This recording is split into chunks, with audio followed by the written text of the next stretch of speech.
Hi viewers, welcome to my channel அடிப்படை உணவு. இந்த வீடியோல நாம பார்க்க போற ரெசிபி ரோல் கல்கோனா. நம்ம சின்ன வயசுல கல்கோனா ரொம்ப ஹார்டா சாப்பிட்டிருப்போம். ரொம்ப சாஃப்ட்டான ஒரு கல்கோனா ரெடி பண்ண போறோம். அதுக்கு தேவையான பொருள் ஒரு முட்டையை நல்லா பீட் பண்ணி எடுத்திருக்கேன். 1/4 கப் கார்ன்ஃப்ளவர் மாவு எடுத்திருக்கேன். 1 கப் மைதா மாவு எடுத்திருக்கேன். 2 டேபிள் ஸ்பூன் சுகர் எடுத்திருக்கேன். 2 டேபிள் ஸ்பூன் பட்டர் எடுத்திருக்கேன். இவ்வளவே தான் தேவையான பொருள். ரொம்ப ஈஸியாக ரொம்ப குயிக்காக செய்யக்கூடிய ஒரு recipe, but the same time ரொம்ப டேஸ்ட்டாக இருக்கக்கூடிய ஒரு ரெசிபி. ஸோ இதுக்கு நம்ம ஒரு பாத்திரத்தில் ஒரு 1/4 டம்ளர் தண்ணி எடுத்து அது நல்லா ஹீட் பண்ணிவிட்டு 2 டேபிள் ஸ்பூன் சுகர் சேர்த்து நல்லா கலக்கி விடுங்க. அதுக்கப்புறம் நம்ம எடுத்து வச்சிருந்த 2 டேபிள் ஸ்பூன் பட்டரை அதில் சேர்த்துக்கலாம். இது ரெண்டுமே நல்லா இந்த தண்ணியில் டிசால்வ் ஆகணும், நல்லா கரையணும். ஸோ அந்தளவுக்கு இதை நல்லா ஃபஸ்ட்டு கரைய விட்டுருங்க. இந்த சுகரும் இந்த பட்டரும் நல்லா கரைஞ்சதுக்கப்புறமா நம்ம இதுக்கான மாவை ரெடி பண்ணிடலாம். ஸோ இது நல்லா கரையட்டும். கரைஞ்சதுக்கப்புறம் நம்ம எடுத்து வச்சுருந்த மைதாவை இதில் சேர்த்துக்கலாம். ஸோ இதை நீங்கள் அடுப்பிலே வச்சு தான் செய்யணும். ஸோ ரொம்ப சிம்மில் வச்சுக்கோங்க. ஸோ கட்டிகள் இல்லாமல் இதை நல்லா மெல்லமாக கலந்து விடுங்க. ஸோ நல்லா கிளறணும். கிளறிட்டு நீங்கள் நல்லா பாத்திரத்தை ஒட்டாமல் நல்லா கிளறி விடுங்க. லைட்டாக ஒட்டும். ஸோ நல்லா சிம்மில் வச்சுக்கோங்க. அடுப்பை சிம்மில் வச்சுட்டு நீங்கள் இதை செய்யுங்க. அடுத்தது நம்ம எடுத்து வச்சுருந்த கார்ன்ஃப்ளவர் மாவையும் இதோட சேர்த்துக்கலாம். ஸோ கார்ன்ஃப்ளவர் மாவையும் இதோட சேர்த்துட்டு நல்லா கிளறி விடுங்க. இந்த மாவு இந்த தண்ணி சுகர் பட்டரில் சேர்ந்து அதோட கலர் நல்லா எல்லோயிஷாக சேஞ்ச் ஆகும். அது வரைக்கும் இதை அடுப்பில் வச்சு நல்லா கிளறிக்கிடுங்க. அதுக்கப்புறம் ஃப்ளேம்லேருந்து இதை எடுத்துடலாம். ஸோ இப்போ மாவு பாருங்கள் இந்த கன்சிஸ்டன்சியில் இருக்கும். 1 கப் மைதாவுக்கு பாதி எக்கு போதுமானது. ஸோ நீங்கள் 2 கப் மைதா எடுத்திங்கன்னா 1 எக்கு சேர்த்துக்கோங்க. ஸோ இதுக்கு கொஞ்சமாக பாதி எக்கு மட்டும் நான் நல்லா பீட் பண்ணி சேர்த்துருக்கேன். இதை நல்லா கிளறி விடுங்க. கொஞ்சம் சூடாக இருக்கும், அதனால் கரண்டி வச்சு கிளறி விடுங்க. கொஞ்சம் ஆறுனதுக்கப்புறம் நீங்கள் கை வச்சு கிளறிக்கலாம். இதை நீங்கள் கொஞ்சம் உங்களுக்கு பிசுபிசுப்பாக இருக்கும், ஏன்னா நம்ம சுகர் சேர்த்துக்கனால லைட்டாக பிசுபிசுப்பு தன்மை இருக்கும். அதனால் நீங்கள் பயந்துக்க வேண்டாம். ஸோ இது ரொம்பவும் உங்களுக்கு பிசுபிசுப்பாக இருக்குன்னா கொஞ்சமாக மைதா சேர்த்து இதை நம்ம சாஃப்டான ஒரு மாவாக ரெடி பண்ணிக்கலாம். ஸோ இந்த மாதிரி கையில் ஒட்டாத மாதிரி நீங்கள் சாஃப்டாக ரெடி பண்ணி எடுத்துக்கோங்க. அடுத்தது இதை ஈவன் பீசஸாக கட் பண்ணி எடுத்துக்கோங்க. ஸோ இது ஈவனாக கட் பண்ணிங்கன்னா தான் உங்களுக்கு ஒரே மாதிரி இருக்கும் அந்த டிஷ் பார்க்குறதுக்கு. அதனால ஈவனாக கட் பண்ணி எடுத்துக்கோங்க.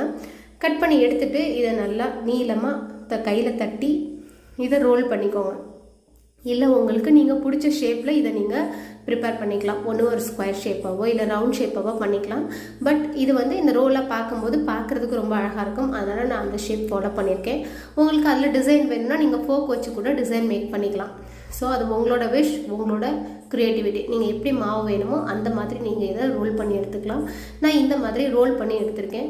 ரோல் பண்ணும்போது லாஸ்ட் மடிக்கிற அந்த லேயரை கொஞ்சம் நல்லா ப்ரெஸ் பண்ணி விட்டுருங்க. அப்போ தான் உங்களுக்கு பிரிஞ்சிடாமல் இருக்கும் எண்ணெயில் பொரிக்கும் போது. இங்கே பாருங்கள், இந்த மாதிரி ரோல் பண்ணுங்கள்.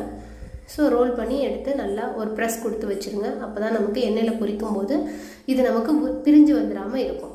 ஸோ அது ரொம்ப முக்கியம்.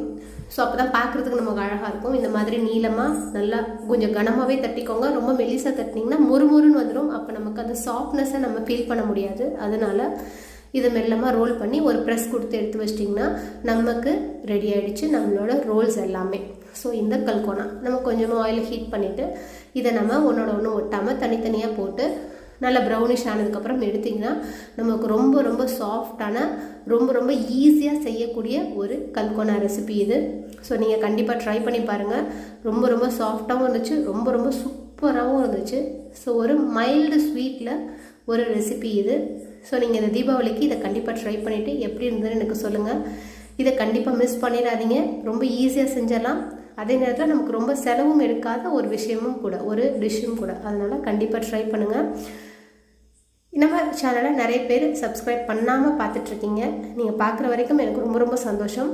ஆனால் சப்ஸ்கிரைப் பண்ணிங்கன்னா அது எனக்கு ரொம்ப என்கரேஜிங்காக இருக்கும். அதனால் சப்ஸ்கிரைப் பண்ணிவிட்டு பாருங்கள்.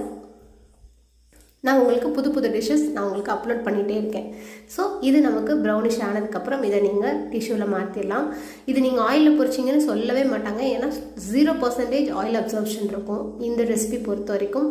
கொஞ்சம் கூட அதில் ஆயில் ஒட்டியே இருக்காது அந்த ரோல்ஸில். அது மிச்சம் இருக்கிற ஆயில்ஸையுமே அந்த டிஷ்யூ எடுத்துரும். ஸோ உங்களுக்கு பாருங்கள் எவ்வளோ ட்ரையாக இருக்குது. ஐயோ அப்போ நல்லா இருக்காதோ நீங்கள் நினைக்க வேண்டாம். ரொம்ப சாஃப்டாக இருந்துச்சு. கண்டிப்பாக இதை நீங்கள் மிஸ் பண்ணவே கூடாது. ட்ரை பண்ணி பாருங்கள். எப்படி இருந்ததுன்னு எனக்கு கமெண்ட்டில் சொல்லுங்கள். மீண்டும் அடுத்த வீடியோவில் ஒரு புது ரெசிபியோட நான் உங்களை மீட் பண்ணுறேன். சப்ஸ்கிரைப் பண்ணாதவங்க பண்ணிவிட்டு பாருங்கள். Until then, bye viewers.